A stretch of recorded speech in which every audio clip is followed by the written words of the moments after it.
So, it's no secret that Apex Legends is a very difficult and challenging game. I mean, it even won Best Game You Suck At in 2020.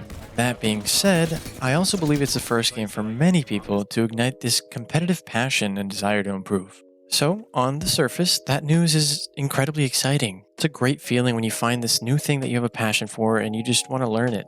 That being said, it can also lead to a lot of frustration and just general annoyance. The whole purpose of this video is for me to try and share some of the knowledge that I've developed from playing games somewhat competitively over the span of almost 10 years now.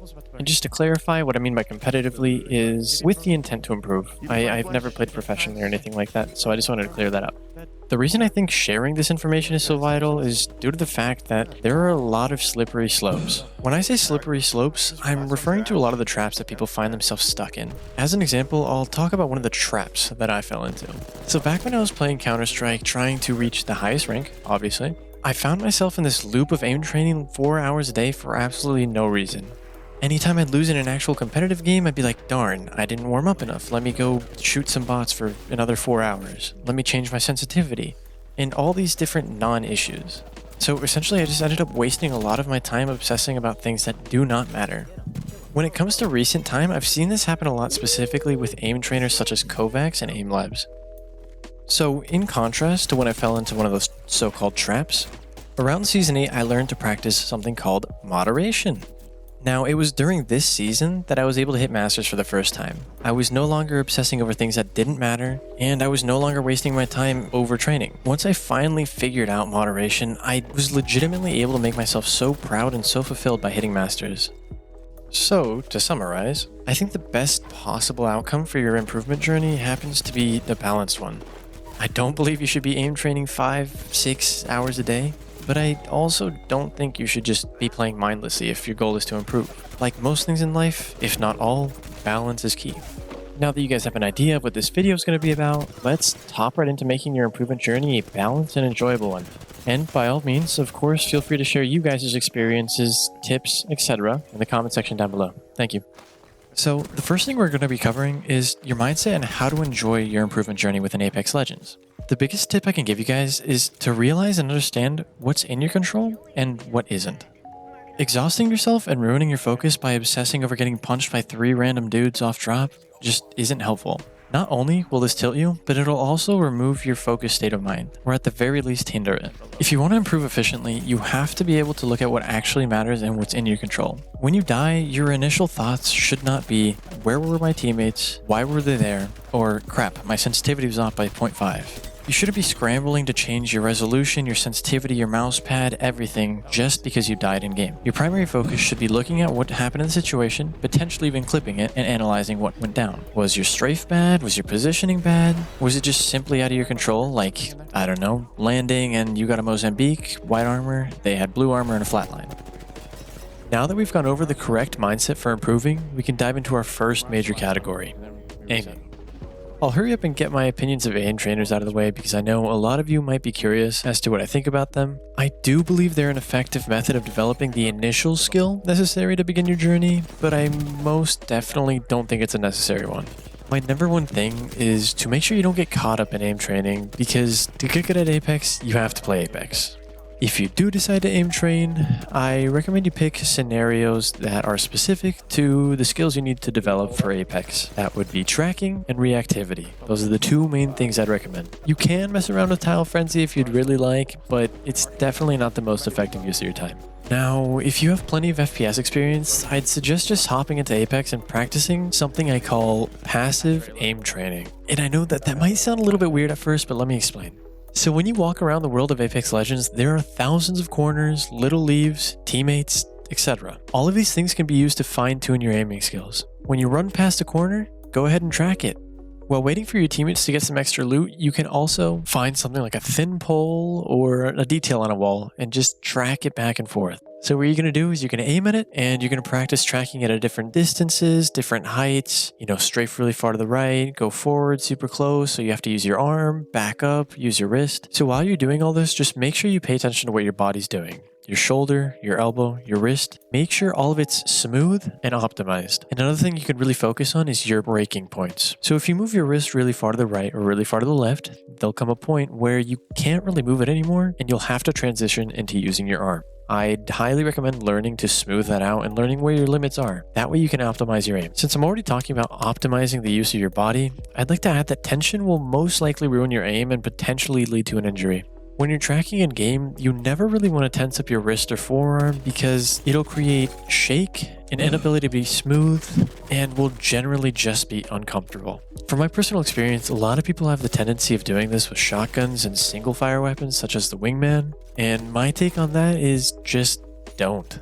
Think of every gun as the same. Pretend everything is an R9 or a 301. There's no need to start tweaking out and whiffing and just doing all this crazy flicking stuff when all guns function the same. You shoot the bullet, it hits them. So treat everything the same and get out of your head.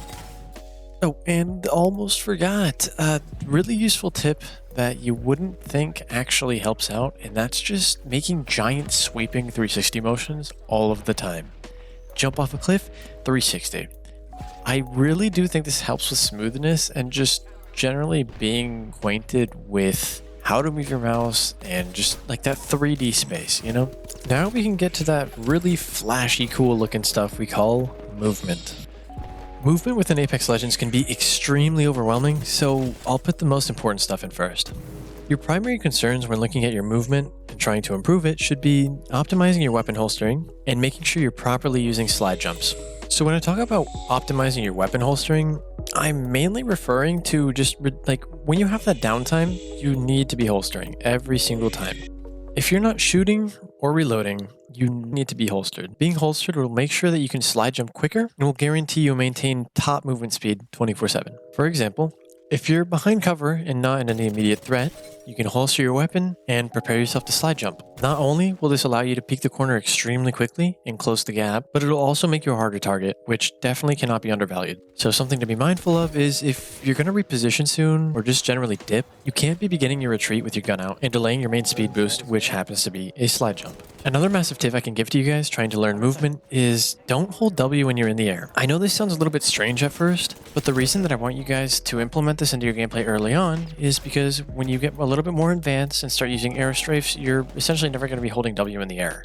I know it's a lot right now, but the way air strafing works, it'll slow down your turn mid-air when you're holding W, so just avoid it altogether right now, so when we get there in the future, you can just get to it.